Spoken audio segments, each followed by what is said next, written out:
Hi, this is Dr. Ashma. Today let's see the gross anatomy of stomach as discussion topic for dissection.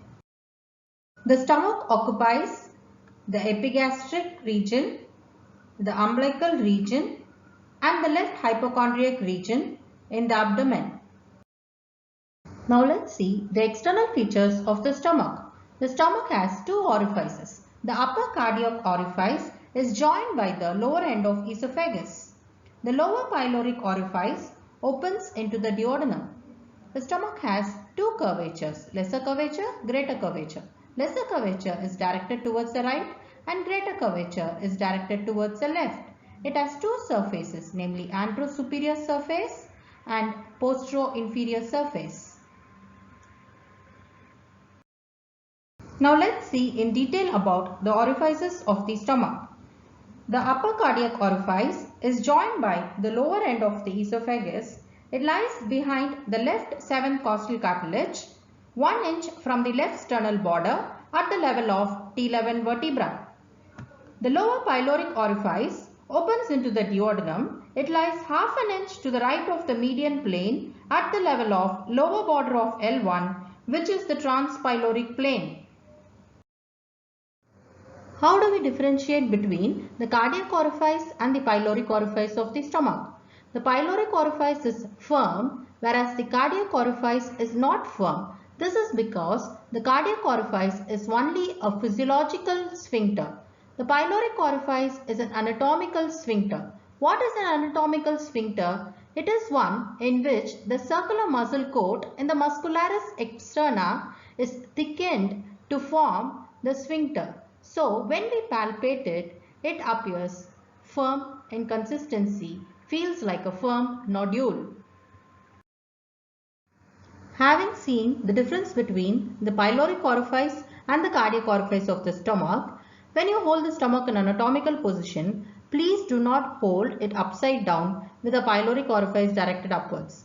Please palpate and feel for the firm pyloric orifice. See to it that the pyloric orifice is directed downwards. Another point to note when you hold the stomach in anatomical position is that the lesser curvature is concave and is directed towards the right, whereas greater curvature is convex and directed towards left. The greater curvature of the stomach gives attachment to the greater omentum in its greater part, then the gastrosplenic ligament and the gastrophrenic ligament. It presents a notch at its upper end, which is called as the cardiac notch, which separates it from the esophagus. The lesser curvature provides attachment to the lesser omentum. The most dependent part of the lesser curvature is called as the incisura angularis. In this specimen, you see the lesser curvature and you see the most dependent part of the lesser curvature. So that is the incisura angularis.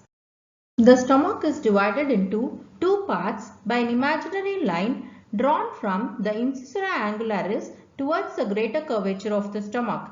This imaginary line divides the stomach into an upper larger part, which is called as the cardiac part, and a lower smaller part called as the pyloric part. The upper cardiac part is again divided into a fundus and a body. This is done by an horizontal imaginary line drawn from the cardiac orifice towards the greater curvature. The dome-shaped part of the stomach above this imaginary line is the fundus, and the remaining part of the cardiac part of stomach forms the body. Now, this pyloric part of the stomach is also divided into two parts, namely the pyloric antrum and the pyloric canal, which is separated by an imaginary line drawn from sulcus intermedius present along the greater curvature of the stomach. This sulcus intermedius is not always present. The stomach is an intraperitoneal organ. At the lesser curvature, the layers of peritoneum covering the two surfaces of stomach meet and become continuous with the lesser omentum. Along the greater part of greater curvature, the two layers meet to form the greater omentum. Near the cardiac end of the stomach, the two layers meet to form the gastrosplenic ligament. Near the cardiac end, the peritoneum on posterior surface is reflected onto the diaphragm to form the gastrophrenic ligament. Now let's see the contents of lesser omentum. Along the lesser curvature of the stomach, within the two layers of lesser omentum, we have the right and left gastric vessels. Apart from this, the right free margin of lesser omentum also contains the bile duct, hepatic artery and the portal vein. So if you are simply questioned as the contents of lesser omentum, please do not miss the contents of the right free margin of lesser omentum. Also, another question pertaining to the lesser omentum is its other attachment. So one attachment is along the lesser curvature of the stomach. The other attachment is to the liver around the porta hepatis and into the fissure for ligamentum venosum. Now coming to the contents of greater omentum, the greater omentum has got 4 layers. However, between the first and second layers, we have the gastroepiploic vessels. This is the content of the greater omentum. This picture from Cunningham will clearly explain the peritoneal relations of the stomach. We know that the stomach is an intraperitoneal organ. So its anterosuperior surface is covered by the layer of peritoneum. This layer of peritoneum is reflected along the lesser curvature to continue as the anterior layer of the lesser omentum. Okay. Then the layer of peritoneum covering the postero-inferior surface also continues beyond the lesser curvature as the posterior layer of the lesser omentum. Thus the lesser omentum has got 2 layers, and one end of the lesser omentum is attached to the lesser curvature of the stomach and the other end is attached to the liver around the porta hepatis and in the fissure for ligamentum venosum. So that's about the lesser omentum. Now the same way, the peritoneum covering the anterosuperior surface of the stomach reaches the greater curvature, and the peritoneum covering the postero-inferior surface reaches the greater curvature.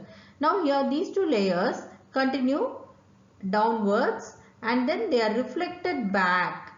So the greater omentum will have 4 layers. Layer 1 will continue as layer 4 and layer 2 continues as layer 3. The space between the second and third layers will form the lesser sac. The lesser sac is shown in pink color in this picture. So you can see that the lesser sac is present behind the stomach. That is why the structures forming the stomach bed are separated from the stomach by the lesser sac. The visceral relations of the stomach, the anterior relations are formed by the liver, diaphragm and the anterior abdominal wall, especially the rectus abdominis muscle covered by the rectus sheath. The structures forming the posterior relation of the stomach form the stomach bed. So these structures are called as the stomach bed structures. These structures are the diaphragm, left suprarenal gland, left kidney, the pancreas. If you remember the pancreas, you know that the upper border of the pancreas has a splenic artery and the anterior border of pancreas gives attachment to the root of transverse mesocolon. So the splenic artery and root of transverse mesocolon also form the stomach bed structures. Apart from these, we also have the left colic flexure. So these are the stomach bed structures. So thus these structures are present behind the stomach. Having listed the structures forming the stomach bed, you can add the spleen at the end. However, you will have to add that all other structures are separated from the stomach by the lesser sac, but the spleen is separated from the stomach by the greater sac. This is why some authors do not include spleen in the stomach bed structures. Now let's see the interior of the stomach. The interior of the stomach is thrown into mucosal folds which are irregular, and these are called as the rugae. These are the gastric rugae. However, these mucosal folds are linear along the lesser curvature, and this part of the stomach which has linear mucosal folds is called as the gastric canal. Liquids pass along the gastric canal. Now the viva question will be, along which part of the stomach are gastric ulcers very common? The answer is gastric ulcers are commonest along the lesser curvature. Why? What is the reason for ulcers being common along the lesser curvature? The most important reason is that the submucosal arterial plexus are minimal along the lesser curvature. So when the stomach contracts, even this minimal arterial plexus is going to be choked, and as a result, the blood supply to the mucosa is reduced. This causes ulcers. Thus, the lesser curvature is more predisposed to gastric ulcers because of the less number of arterial plexus in the submucosa of this region. The stomach is a foregut derivative. So, the artery of foregut is celiac trunk. So, the stomach will be supplied by branches directly from the celiac trunk or by branches from the branches of celiac trunk. Okay. So, the left gastric artery is a direct branch from the celiac trunk. It ascends up, then enters the lesser omentum and travels between the two layers of lesser omentum along the lesser curvature of the stomach. That is about the left gastric artery. Then the right gastric artery is a branch from the common hepatic artery. This right gastric artery travels along the lesser curvature of the stomach to meet the left gastric artery. These two arteries are contents of the lesser omentum. Now coming along the greater curvature, the left gastroepiploic artery is a branch from the splenic artery. Splenic artery is coming from the celiac trunk. Left gastroepiploic artery is a branch from the splenic artery which is coming from the celiac trunk. The left gastroepiploic artery travels along the greater curvature between the first and second layers of greater omentum. Now, the right gastroepiploic artery is a branch from gastroduodenal artery. The gastroduodenal artery is a branch from the common hepatic artery which is again a branch from the celiac trunk. The right gastroepiploic artery is a branch from the gastroduodenal artery. The right and left gastroepiploic arteries meet along the greater curvature of the stomach and they are contents of the greater omentum. So, when you list the blood supply of stomach, when you list the arteries, do not simply say right and left gastric arteries, right and left gastroepiploic arteries. You will have to say what are they branches of. Left gastric artery branch from celiac trunk, right gastric artery branch from common hepatic artery, left gastroepiploic artery from the splenic artery, right gastroepiploic artery from the gastroduodenal artery.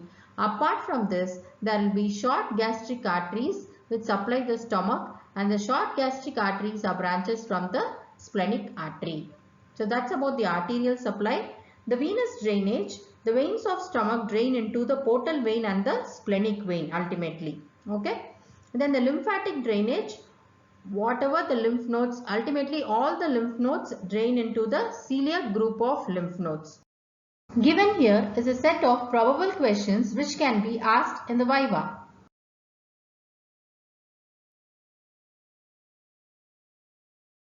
Hope this video was useful. Feel free to post your comments. Thank you.